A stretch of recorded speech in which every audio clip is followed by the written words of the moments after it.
আমার মনে পড়ে গণস্বাস্থ্যের যখন বিজ্ঞাপন বেরোতো চাকরি দেওয়ার কথা, উনি সেখানে লিখে দিতেন যে তামাক সেবীদের আবেদন করা মানে ধূমপায়ীদের আবেদন করার প্রয়োজন নেই। হ্যাঁ, পরিষ্কার।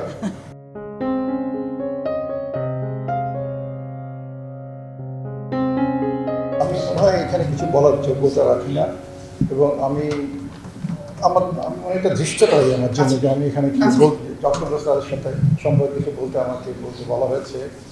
আমি ঢাকা মেডিকেল কলেজে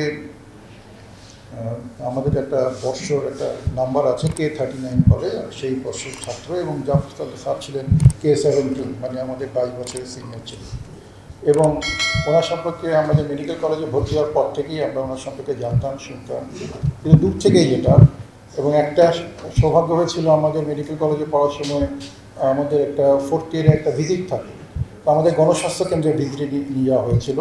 সেখানে আমরা ওনার কার্যক্রম দেখেছি, এবং সেই সময় তো মাত্র 4th ইয়ার, অত ব্যাপ্তিটা এত বোঝার অবস্থা ছিল না, তবে খুব নতুন মনে হয়েছে। গণস্বাস্থ্য কেন্দ্র তখন একটা ছিল, ফার্মাসিউটিক্যালসে তখন শুরু হয়েছিল, এবং আমরা আমাদেরকে উনি আমার লোকজনকে ঘুরিয়ে দেখিয়েছিলেন, দূর থেকেই দেখা।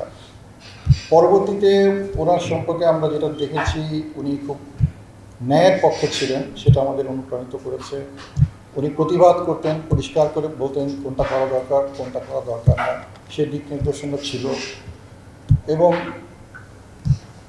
আমি মূলত তামাক নিয়ন্ত্রণ নিয়ে কাজ করি, বিশেষ করে তামাক এবং বিশেষ করে হৃদরোগের প্রতিরোধ, হৃদরোগ কীভাবে করা যায় সেটা নিয়ে চিন্তা করি জনস্বাস্থ্য বিষয়ে, জনস্বাস্থ্য একজন কর্মী হিসেবে।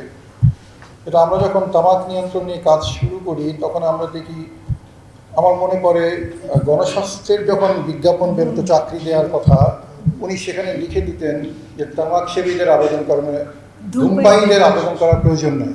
হ্যাঁ, পরিষ্কার।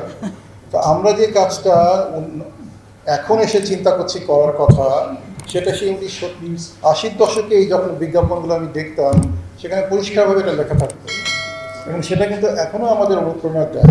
এই কাজটা উনি তখন থেকে কীভাবে করলেন, যেটা আমরা কিন্তু এখনও করতে পারি।